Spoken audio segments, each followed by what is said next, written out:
Our next presenter is Cameron Allen, and his legislation amends the Pennsylvania Election Code to permit unaffiliated voters to vote in a single primary of their choosing.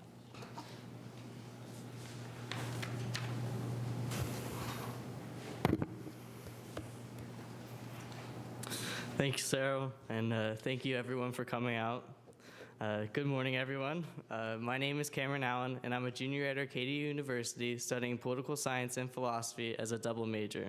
And for these past 13 weeks, I've had the incredible privilege to work as a BMC Fellow through the fellowship program, working with the Democratic Consumer Affairs Committee under Chairman Daley.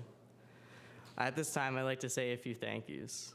I'd first like to thank my family, friends, and teachers who supported me from the beginning of the program and throughout the entirety of the program. I would also like to thank the staff from the Consumer Affairs Committee, who are actually here right now, Beth Rosenthal, Brett Pajica, and Jerry Livingston, for all the assistance they gave me throughout the fellowship, and for welcoming and including me as a member of their staff. I would like to thank everyone who assisted me in the process of writing my legislation, and in particular, Kathy Seidel from State Government and Dwayne Searle from LRB. And lastly, I would like to express my gratitude to Ray Whitaker, Cheryl Thomas, the Chief Clerk's Office, and to my other fellows. Senator Chuck Schumer, in an op-ed in 2014 in the New York Times, stated his case for more open primaries, acknowledging that it is only a third of the third who come out to vote. His meaning is that while Democrats and Republicans each represent about 33% of the country, only a third of that percentage actually turns out to vote. In Pennsylvania's state primaries, Senator Schumer's statement is all too true. While Democrats and Republicans each represent about a certain portion of the electorate, it appears even less than a third is likely to turn out. When examining voter turnout in 3 statewide gubernatorial primaries between 2006 and 2014, the highest voter turnout was in 2010 and was only around 23%.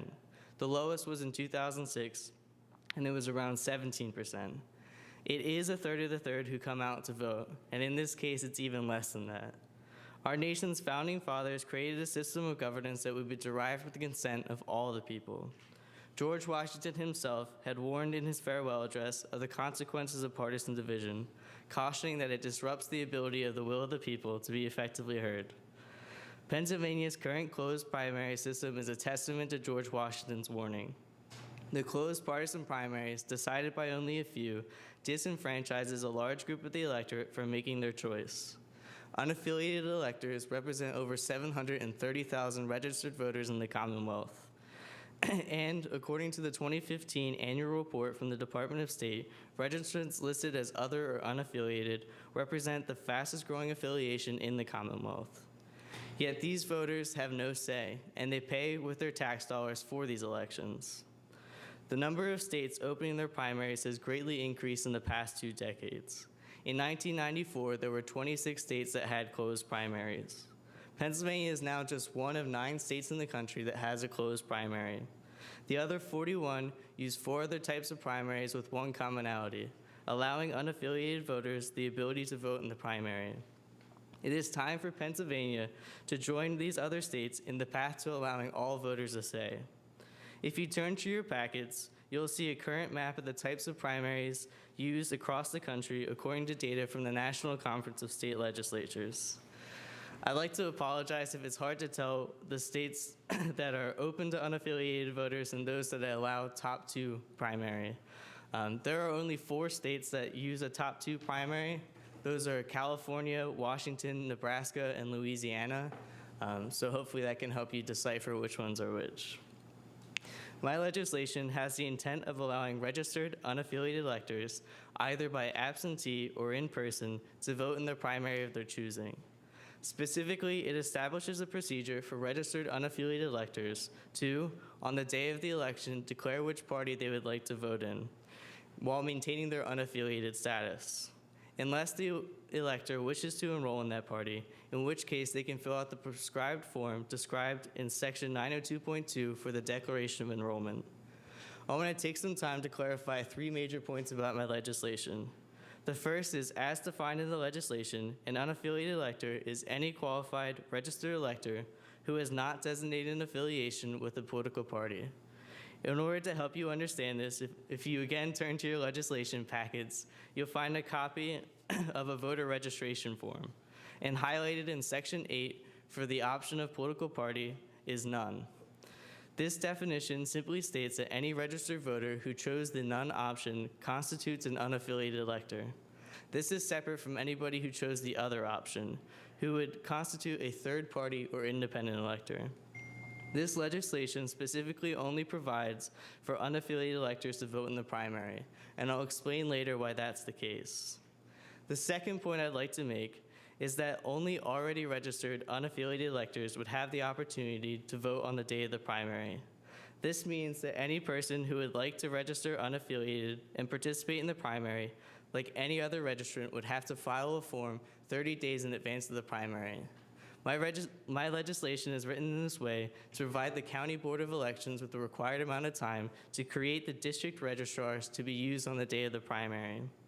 The third and final point I would like to make is to clarify that the ability to choose a primary and the forms prescribed by Section 902.2 for the Declaration of Enrollment are reserved for the use only by unaffiliated electors.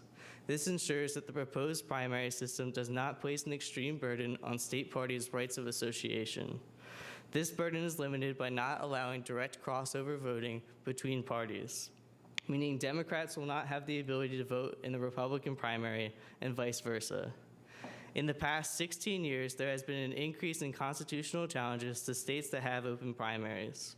This stems from a monumental decision in 2000 by the Supreme Court in a case known as the California Democratic Party versus Jones.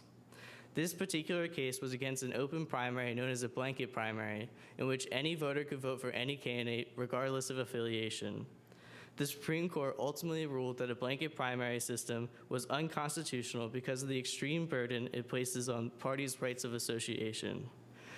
In deciding the California Democratic Party case, the court drew on precedent established by another case, Tajin versus the Republican Party of Connecticut. This laid out the format for which states can decide whether burdens on parties' rights of association are justified by state interests. In particular, the Tajin case decided that a closed primary was unconstitutional only if a party had adopted in its own rules open primaries. These two cases have laid the groundwork for numerous challenges to the various types of open primaries. However, in my research, the courts have only decided against primaries if the state either by law did not permit a party to open its primary, like in the Tajin case, or if the state or a party in opening its primary placed an extraordinary burden on parties' freedom of political association by permitting direct crossover voting. The primary system proposed in my legislation keeps the primaries closed to members of political parties, Democrat, Republican, or Independent, while opening the primary to unaffiliated electors. This system eliminates the ability for direct crossover voting, so it should not place an extraordinary burden on parties' rights and should be deemed constitutional. But beyond just the constitutionality of the primary, there are a number of benefits that can occur from having more open primaries. In a groundbreaking study conducted by two university professors, Peter Calcagno and Christopher Wesley, they sought to statistically show how the type of primary affected polarization of voter turnout. This study was an attempt to quantify what many professors had already argued, that more open primaries decreases polarization and increases voter turnout. In the study, they concluded that a more open primary can be linked to less polarization and greater voter turnout. Through the course of my own examination of voter turnout in states that currently have a primary system similar to that proposed in my legislation, implementation of this form of primary could increase turnout by 200 to 436,000 voters. Increasing voter turnout and reducing political polarization are two interests that the state should seek to address. While opening the primaries to unaffiliated electors is only one step to creating a more representative democracy, it is a step worth taking. The Commonwealth has a duty to its citizens to ensure fair representation. Implementing this legislation would bring the Commonwealth in line with the 41 other states that allow unaffiliated electors. It would ensure that all taxpayers have a say in elections, and it would assist in encouraging from a wider base, not just from the third of the third. At this time, I'd like to open up to any questions.